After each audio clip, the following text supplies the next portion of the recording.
Do you guys know who was there? Hang on. I have to show you this. Hang on. I have to show you this. You guys want to know who was at the Socialism Conference? I ran into him. I sat in on 2 presentations with him. Vincini from The Princess Bride is a socialist, and he was at the conference, and he was just bumming around. He was wearing a mask and everything. I have pictures. And he was going to the different sessions and just like hanging out. I swear to God.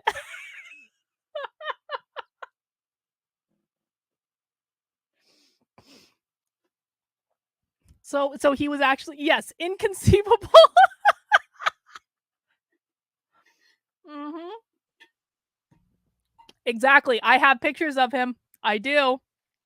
I was sitting in on a session and I looked up. He was sitting in the row in front of me and he's like wearing this N95 mask. And I'm like, oh no, that's not Wallace Shawn. That's not, no. And it was. I saw his name tag just to make sure. But do you know what one of the sessions I saw him in? Wallace Shawn was front row center for our favorite topic, abolish the family. For those of you who have followed Socialism Saturday, hang on. We'll take the super chat first. Andrew, put it this way, Carlin. They don't trust the government to protect them from crime. Why trust the government to educate children? Well, I agree with that, Andrew. I do. So for those of you who do not follow Socialism Saturday, and again, I strongly encourage you guys, if you are interested in this, we do this every single week on Saturdays at 6 p.m. Come to Socialism Saturday. Socialism Saturday is how I trained to go to this conference. I didn't know how to speak socialist a year ago. I had to learn this stuff. But abolish the family is a key socialist like tenet. They want to abolish the biological nuclear family. That's real. They want to get rid of it. And there were 2 sessions about this that were led by our favorite abolish the family activist, Sophie Lewis. Sophie was there.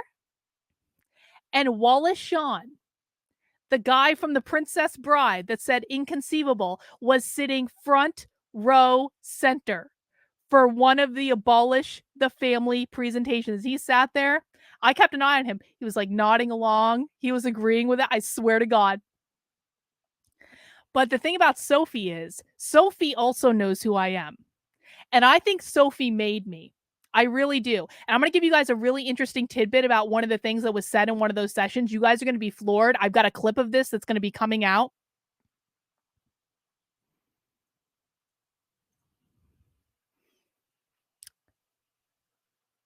So Sophie, I think, made me because Sophie was staring at me during her session. And I took pictures of Sophie and I'm going to put them on Twitter later. And I'm going to be like, hi, Sophie. I'm sad we didn't get a chance to talk. I almost bought Sophie's book to ask her for an autograph, but I couldn't do it because I didn't want to blow my cover. But I really wanted to. But like, I'm pretty sure she made me because there was like in the second session, she was staring at me, and I maybe had like I was like, oh shit, she knows I'm here. She knows I'm here. Because I've been taunting Sophie on Twitter for a while. But the second session that Sophie did was called The Politics of Childhood. Let me tell you what happened in this session. It came in the Q&A portion. So at socialist conferences, they do it a little bit differently. There's a panel of people. They're about each session at the Socialism Conference is about 90 minutes long. And for the first 45 minutes, there's a panel of people where they do the presentation, right? They read a paper or whatever. The second half of the presentation is to hear from the audience. And it's not like a Q&A. They're not necessarily going up and asking the panelists questions. Anyone in the audience can come up to the microphone and make a statement for 2 to 3 minutes. They can talk about whatever they want. They can share what they're doing. They can share their perspective. It's like they're trying to integrate the panelists and the audience into having a more robust discussion. And it's actually kind of a nice way to do it. I'm going to be honest. I kind of came around to it towards the end. I was like, you know what? This actually makes sense. You learn much more. You end up hearing from more people. You hear different perspectives and stuff like that. That was actually how I got the. So let me just talk about this for a second. So for those who don't know, the biggest clip that I got, well, I won't say biggest, the most high profile clip that I got at this conference, I released yesterday. It was from the Marxist president of the American Library Association, and it was her explicitly saying that libraries and public schools need to be sites of socialist organizing. Let me pop the link in the chat if you haven't not seen it yet. Here you go, Rumble. So, how I got this clip, Emily was not presenting at this conference. She was originally supposed to present at this conference, but then there was a big media firestorm about it, and they quietly canceled her presentation. I wasn't even sure that Emily was going to be at the conference. When I got this clip, I was sitting in on a session about education. And there were two people presenting, a black guy and an Asian guy. You're going to hear a lot of clips from them in the coming days. But Emily was sitting in the audience. Emily, the only thing that Emily said was during the Q&A portion or the discussion portion when she, along with every other audience member, went up to the microphone and got to say what she wanted to say. And that's when that happened. It was a complete and total accident that I got this clip. And I'll tell you what, I was literally sitting right next to the microphone, but I wasn't really paying attention to who was standing at it. And like when Emily started speaking, I recognized her voice immediately. And I was like, oh shit, oh shit, oh shit. And then when she said that libraries need to be a site of socialist organizing, I got to tell you guys, it was everything in my power to do not to react because like in my head I'm going, oh, and I'm like, this was the first session that I actually used my recording device on, and I wasn't sure it was going to work.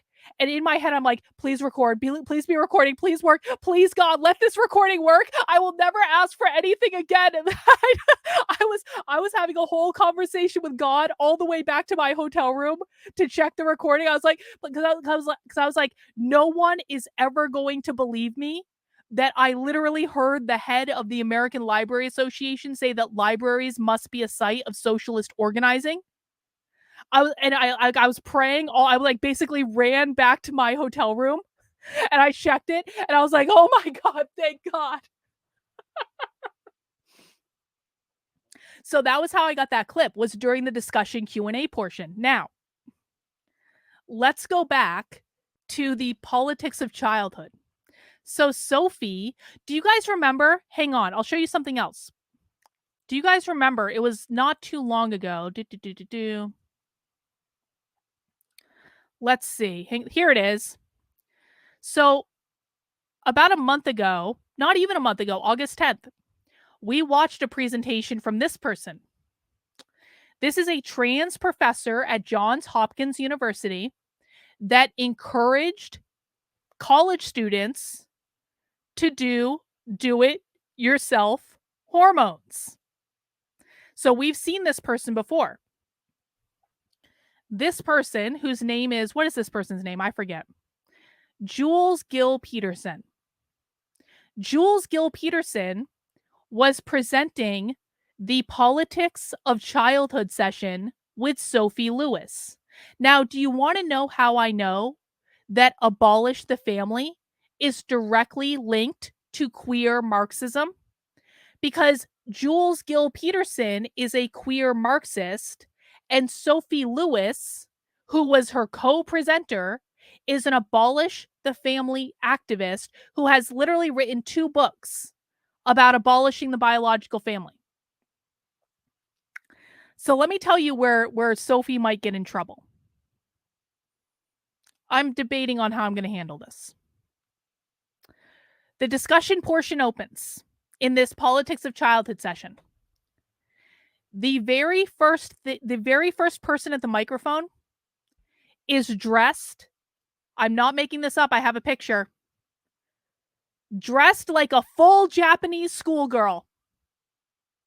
I thought it was a woman. No, no, no. No, no. Dressed like a full on Japanese schoolgirl. Goes up to the microphone, very masculine voice. And oh. I was like, oh, you're an autogynephiliac. Okay, I understand. Because a lot of well, not a lot. There are. Have you tried searching for me on Rumble? Go ahead, give it a try.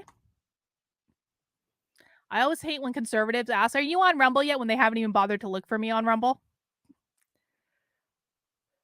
So there is a portion of trans women, so-called trans women, that they aren't trans. They're autogynephiliacs. This is the idea that you are a man who is turned on by having the body of a woman, dressing like a woman, that sort of thing. Yeah, exactly. Exactly. So when I heard when I saw this person dressed like a full Japanese schoolgirl, voice of a man, I was like, "Oh, honey, you're an autogynephiliac. Okay, I got it. I got it." No judgment. We like what we like. The question this person asked was, how are we going to get rid of age of consent laws because children can consent too? Now that's one person. You can't hold people responsible for what someone in the audience says, right? But I was like, "Oh, it's a little bit odd that you're asking about age of consent laws when you're obviously an autogynephilia, like there's some sort of like weird sexual perversion going on and you're asking about age of consent laws." Oh. Oh, that's not so good. But that's not even the worst one. Couple people later, this is a woman. A woman got up and asked this. I swear to God. A woman probably in her 40s got up to the microphone and she said, so I need to preface this. Socialists don't believe that children are property of their parents. Okay? Socialists believe that children are like little adults, that they're adults in little bodies. And they can make all their decisions for themselves and they know what they want, et cetera, et cetera. So this woman comes up to the microphone and she says, and I have it recorded, how do we protect child sex workers? And then she said, I wouldn't even ask this question if this was being live streamed. She literally said that. She goes, how do we protect child sex workers? Because sometimes children need to be child sex workers because maybe the family needs to pay for food. So how do we put protections in place for child sex workers? And Sophie knew she was being trapped. I don't think that Sophie Lewis is a groomer or a pedophile. I really don't. And I want to make that very clear. I don't think she is. But Sophie hemmed and hawed around this question. And finally, she landed on children have sexualities too. And I don't think it came across as though she intended. But that's what happened. And I have it all recorded. That one threw me for a loop. I'll tell you what, the fact that I had to sit there and listen to that and not react, that one threw me a little bit for a loop. I was a little bit like, okay, this was early in the morning. This was like a 10 o'clock in the morning. I hadn't even really had my coffee yet. And so I've got that recorded. I've got a whole bunch of abolish the family stuff recorded. Like abolish, they talked a lot about it. They talked a lot about how you can't get rid of capitalism until you abolish the family, and so that's why they focus so strongly on abolish the family because they wanna get rid of capitalism, right? Yeah. Yeah. Oh, I'll tell you what, I went back to my hotel was that the last day? That was the last day. I went back to my hotel at the end of that day, I ordered a really nice steak dinner, I opened a bottle of wine, and I was like, "What the hell did I just put myself through?"